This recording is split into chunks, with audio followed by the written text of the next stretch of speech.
Estamos de volta com o Niso Comunidade. No programa de hoje, estamos falando sobre como escolher o candidato às eleições municipais. Para isso, estamos recebendo em nossos estúdios o professor de Sociologia da Uniso, Dr. Rogério de Souza Silva. Professor Dr. Rogério, no bloco passado, a gente deu uma geral aí como escolher o melhor vereador, qual era a dica, o senhor falou bem sobre avaliar a proposta, avaliar inclusive se vale a pena reeleger um vereador, se ele fez um bom trabalho, se ele não desapareceu nesse período que foi eleito e agora volta a aparecer na comunidade como candidato novamente. Nós vamos falar agora com relação à vereadora mulher. Sorocaba teve uma representação feminina muito maior em outras épocas. Hoje, nós temos apenas uma vereadora dentro do corpo de 20 vereadores da nossa Câmara Municipal. Porém, obrigatoriamente, há necessidade para se compor dentro de um partido uma cota de 30%. Por que precisa obrigatoriamente ter essa cota de 30% a candidatas? Isso não é nato? Aquela que se interessa pela política se candidata, aquele que se interessa a candidata, por que tem que ter essa cota? E mais ainda, muitas vezes essa cota não é preenchida com a mãe do presidente do partido, com a irmã de um candidato, com a esposa do candidato, que sequer tem nenhum voto. Sorocaba já tivemos uma sobrinha de candidato, onde ela não teve nenhum voto, nem ela votou nela, porque ela estava dentro da cota para apoiar o tio. Isso. Esse é um problema, Fernando. Sobre a questão de cotas, né, a Constituição Brasileira de 88 já prevê isso, em 1995 criaram uma cota de 20% das vagas de candidatos de todos os partidos deveriam ser preenchidas por mulheres, tá? E em 1997 foi aprovada a última lei sobre isso, que é a lei dos 30%, tá? Mas na verdade essa lei foi criada, Fernando, porque tradicionalmente, pelo menos aqui no Brasil, a política tem sido coisa de homem, né? A gente precisa se recordar que as mulheres só começaram a votar no Brasil em 1932, só em 1932, e era facultativo nesse momento. E a mulher casada precisava pedir permissão para o marido, né? Para votar, tá? Em 1932, Getúlio Vargas, tá? Assembleia Constituinte, né? E a mulher ganhou o direito de votar com essas ressalvas. A mulher solteira, né, ela tinha que demonstrar que tinha renda própria para poder votar. Então é algo muito recente no Brasil, tá? A Constituição de 1988, a Constituição Cidadã abriu, tá? Ampliou os direitos, porém nós não vemos um aumento significativo das mulheres naquele momento. Nós não vimos um ingresso da mulher. E aí, em 97, foi criado essa lei de cotas. 30% das candidaturas de todo partido político ou coligação, né, tem que ser destinado para as mulheres, tá? Mesmo com essa cota, nós vemos uma resistência muito grande, tá, de alguns partidos de colocarem mulheres em cargos de chefia dentro do partido e uma resistência, tá, de financiadores de campanha. Como você bem sabe, tá, no Brasil o financiamento de campanha é um financiamento privado. E aquela pessoa que vai financiar a campanha de um partido ou de um grupo, tá, além da cota parte do partido, que distribui entre os seus candidatos, mas essa pessoa não vê na mulher, tá, uma candidata viável. Então ela tem dificuldade para conseguir recursos, tem dificuldade para ascender dentro do partido, porque tradicionalmente o partido foi dominado, foi controlado por homens, tá? E a própria sociedade brasileira, infelizmente, vê a mulher ainda como aquela responsável por cuidar dos frágeis. Inclusive, Fernando, quando mulheres são eleitas, vereadoras ou deputadas, repare nas comissões que elas são mandadas ou convidadas, tá? Comissões de assistência social, tá? De fome zero, são coisas importantíssimas, mas as mulheres não têm que ocupar só esses cargos, têm que ocupar também o cargo ou a comissão de justiça, a comissão que discute o orçamento. Então, nós temos essa visão negativa ainda, né? No final dos anos 90, início agora do nosso século, nós registramos um pequeno aumento, mas nos últimos anos estagnou.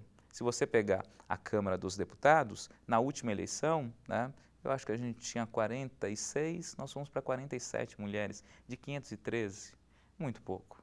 Tá? Então, existe essa visão negativa sobre a mulher na política. Isso é uma questão cultural, a gente vai mudar com o tempo. Na verdade, a gente já está começando a mudar, Fernando, e eu atribuo essa mudança a padrões culturais. A mulher hoje, ela ocupa mais espaço na sociedade, especialmente no mercado de trabalho, ela tem uma maior autonomia, vem ocupando tudo que é campo e também está ocupando o campo político. Mas outro fator que vem contribuindo, esse fator mais recente, é aquilo que nós chamamos de efeito Dilma.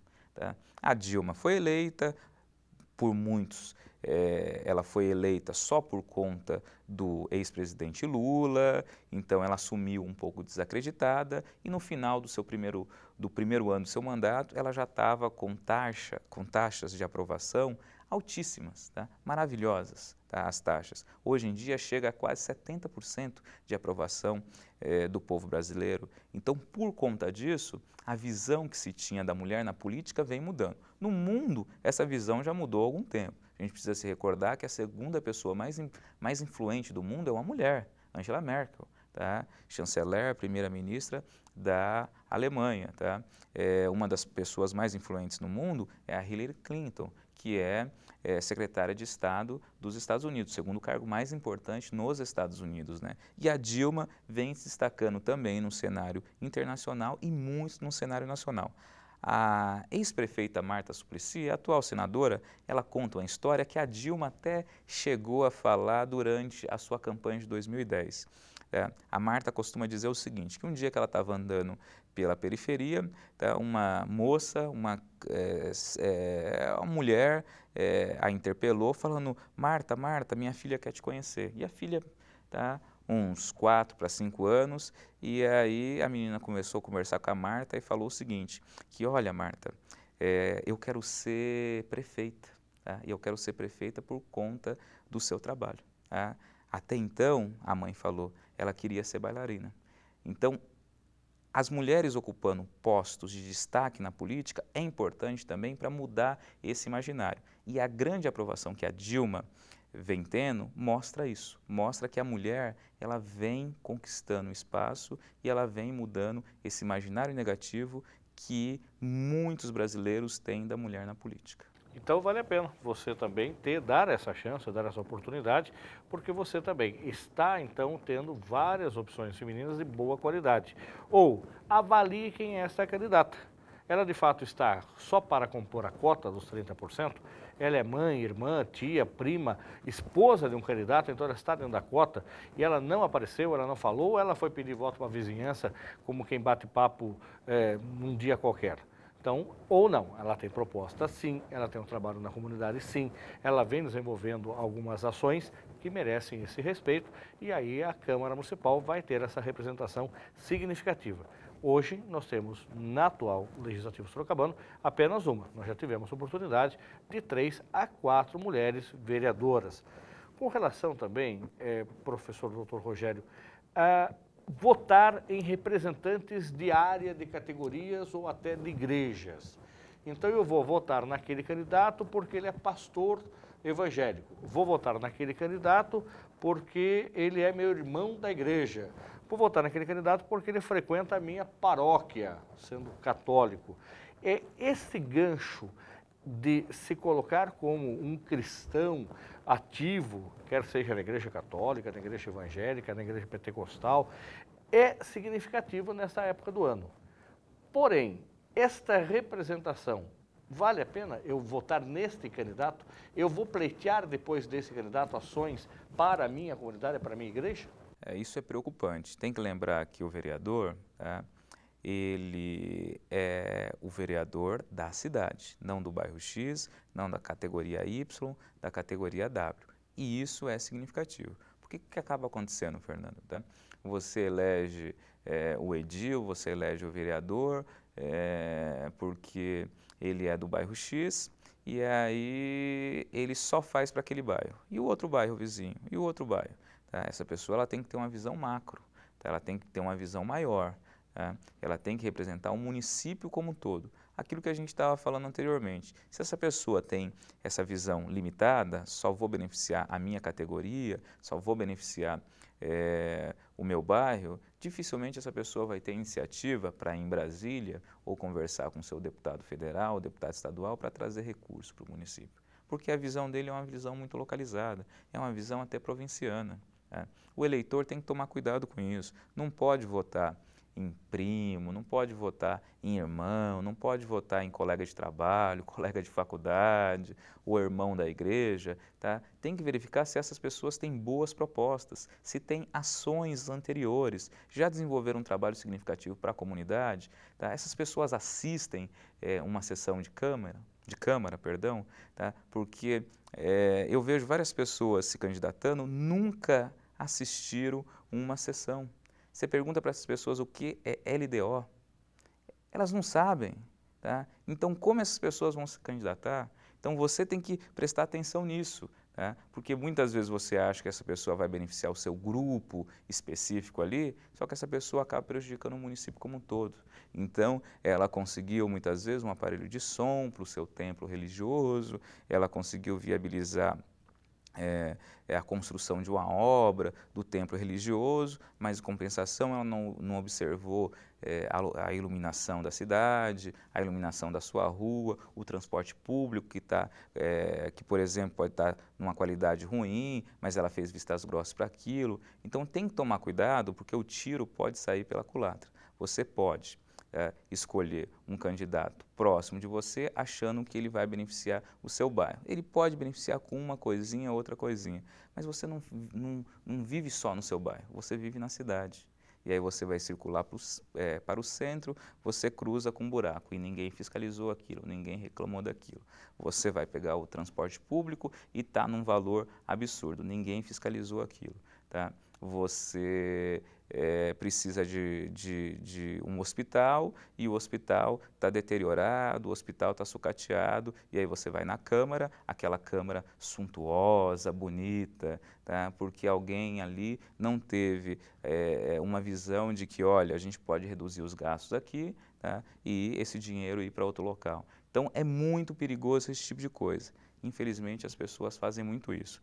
É algo duro que eu vou falar, Fernando, mas uma parte da população brasileira escolhe alguns candidatos baseada nesses favorecimentos diretos. Alguns atrás de bens materiais mesmo, dinheiro e outras coisas. E outros dizem o seguinte, olha, mas ele vai ajudar a nossa comunidade diretamente, tá?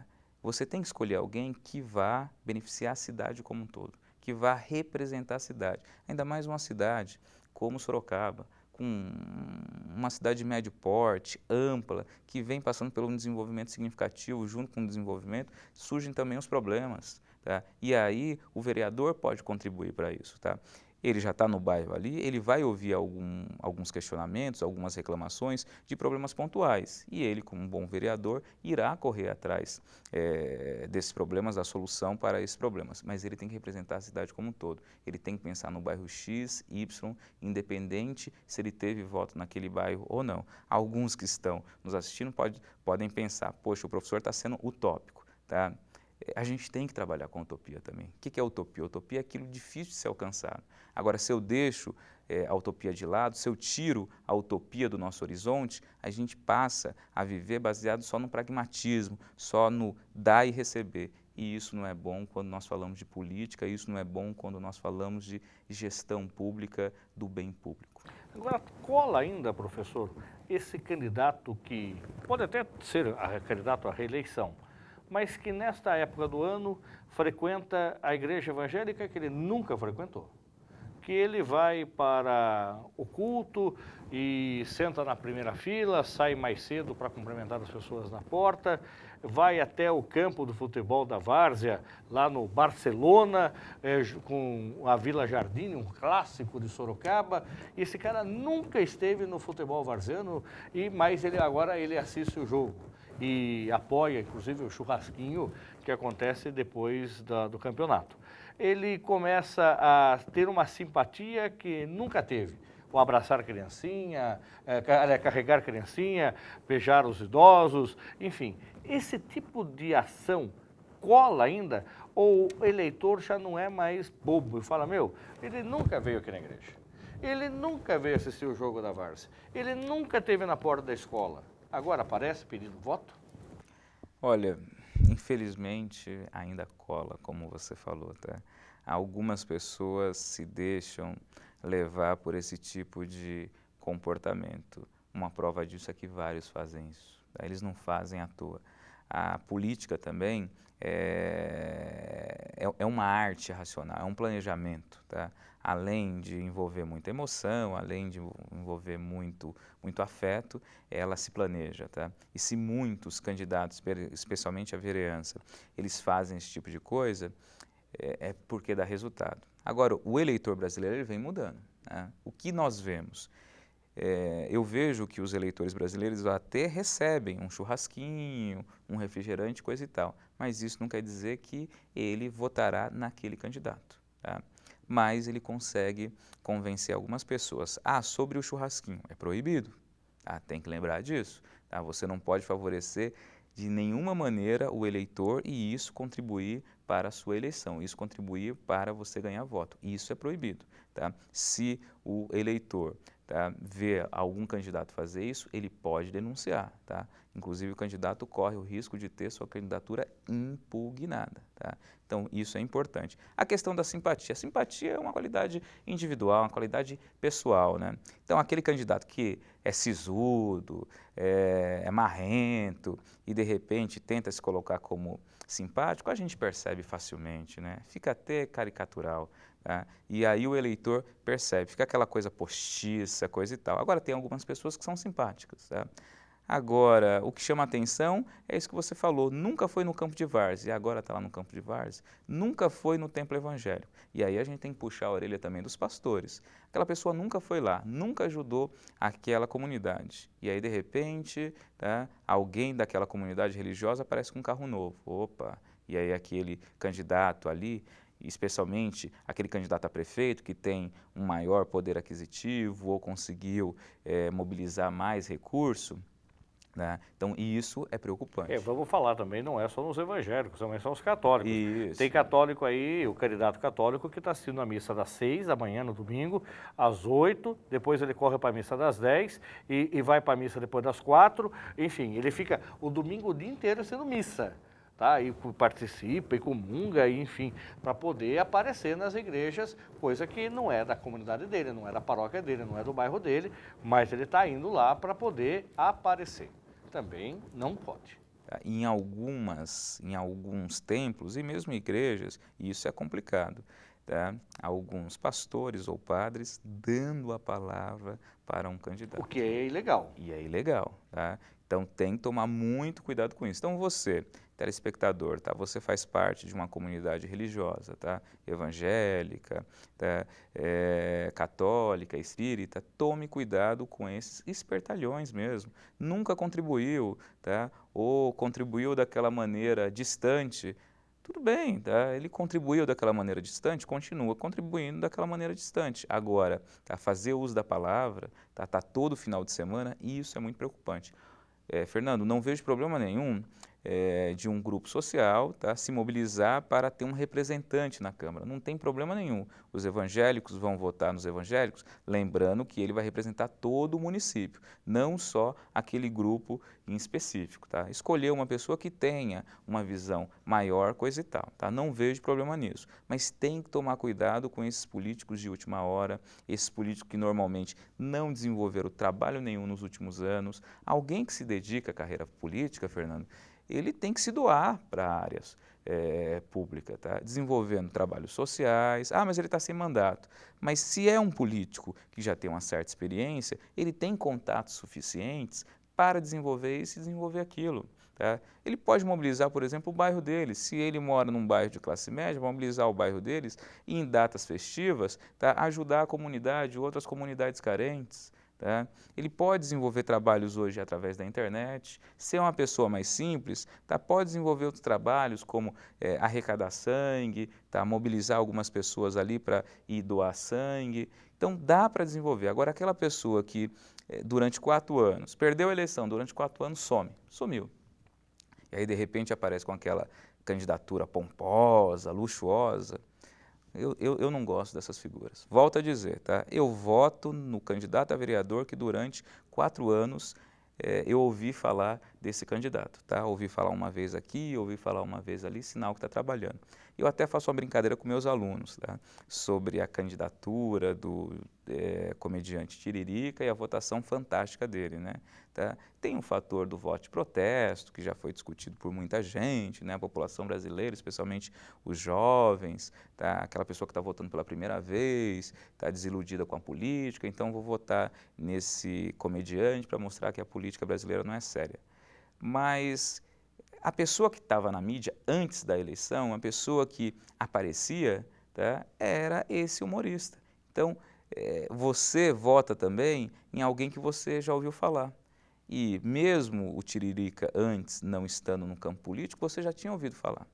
Agora, alguém que já foi eleito vereador, tá, ele tem que fazer barulho. Eu costumo brincar da seguinte maneira, tá? O bom político, tá, ele tem que ser galinha, tá? Não pata.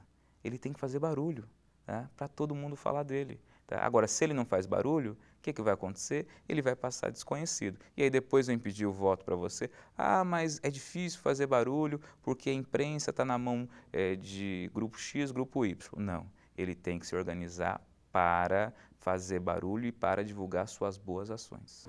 Nós vamos para um rápido intervalo, voltamos já já com o professor Dr. Rogério, dando dicas e orientações agora de como escolher o seu candidato a prefeito. Voltamos já.